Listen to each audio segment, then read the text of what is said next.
Una bellissima prima, dopo 15 edizioni, una partenza e arrivo a Treviso per la Treviso Marathon è una soddisfazione grandissima per il nostro territorio, un punto d'arrivo per l'organizzazione della maratona, un'occasione per far conoscere sempre di più le bellezze della nostra città e per fare turismo sano. Deve essere una festa, ovviamente non tutti i cittadini la vedono così, magari quelli meno appassionati, trovandosi magari la transenne fuori dalla porta di casa, sinceramente magari la vedono come un impiccio in più, ma ci sarà un lavoro anche culturale da fare. Una maratona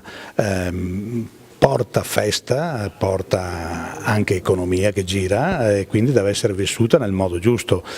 Farlo passare non sempre è così facile perché non sempre si trovano i canali giusti,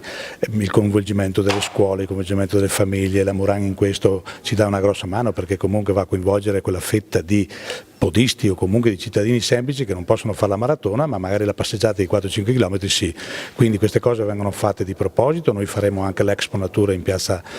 Borsa, che potrà essere un momento un po' particolare per andare a visitare i prodotti tipici della nostra regione, quindi sono tutte piccole cose che pian pianino col tempo io sono convinto che si riuscirà a coinvolgere nel modo giusto tutti. Il percorso io l'ho giudicato molto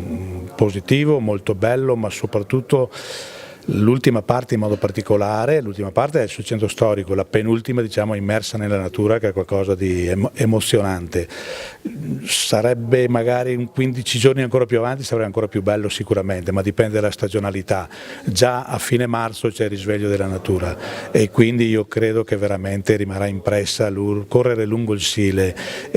con il bosco di fianco. Credo che molti maratoneti si innamoreranno di questo percorso. La prima parte ovviamente per ovvi motivi è su strade molto ampie, molto larghe, perché il gruppone di maratoneti è folto e quindi abbiamo dovuto scegliere anche comunque una viabilità che permettesse questo. Magari non è bellissimo però, ma credo che anche il passaggio su Villorba, ma un po' tutte le cittadine che noi attraversiamo hanno delle chicche, delle particolarità vicino a qualche palazzo bello, qualche piazzetta simpatica, sul porticciolo di Casale sul Sile è molto bello. Poi ci sono anche aziende che ci hanno prestato veramente il loro parcheggio e passiamo all'interno dell'azienda per fare magari ristoro tipo quello del 30° chilometro, dove il 30° chilometro è il classico dove la gente si ferma addirittura qualche minuto per mangiare perché è una tappa per il maratoneta, quello delle 4 ore in su, che ha bisogno di sostare un attimo e quindi abbiamo avuto questa accoglienza. Io credo che veramente